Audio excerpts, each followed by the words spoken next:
Here's another video on practicing Uttanasana or forward fold. Sometimes it's called forward bend, but I like to keep the bend out of the definition because you want to think of yourself more as folding. So this Uttanasana forward fold is going to require a lot of flexibility in the leg. So if being in that pose gives you a back pain or knee pain, then go back to working on the floor where you're laying down on the floor with the leg up. I have a few videos on this Supta Padangusthasana pose where you can practice that for a while and then tackle these standing poses. But so let's start with Uttanasana. So if I'm here, I'm standing up, I'm going to use, I'm assuming my hamstrings are very tight and I have a bolster here and a chair against the wall. So I want to make my support comfortable and stable. So I put I put my feet hip widths apart.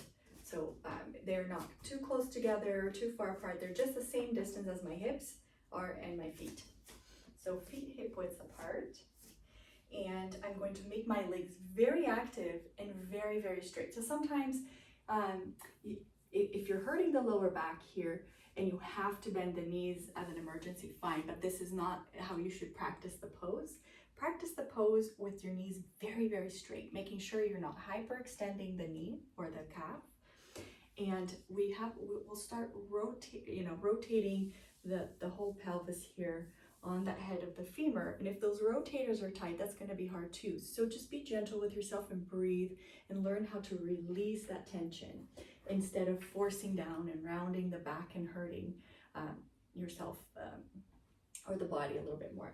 So here I can really rest my head. When I rest my head on any support, I want to think of the skin of the forehead coming down towards the nose, the mouth, versus going up towards the head.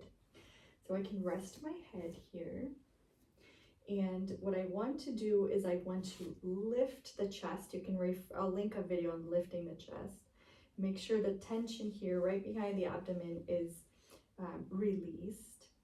And I want to learn how to rotate this pelvis. So here is tucked, I have a more rounded, and here I am rotating this.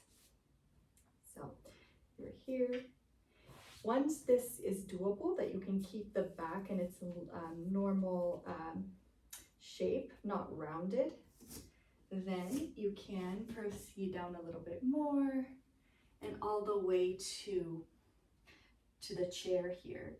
So make sure the legs are very active. They're working really hard. You have the 4 points of the feet into the ground. You have the kneecaps are coming up, so you're lifting the kneecaps just like we did in one of the videos. And you're so you're giving yourself an untucking action here where you're rotating the pelvis around the head of the femur and the inner thighs are rolling in. If all of that is too much, just make the legs active. So keep the legs as if they were in a fist. Press the feet down, the 4 points of the feet each foot down onto the mat, and then pretend you have a big elephant sitting here on your pelvis and push that elephant up. So here is not active and then active legs. I am pushing. I used to have my kids sit here and I would make sure to keep them and push them up or put some weight there. All right, and that's how you start working in Uttanasana.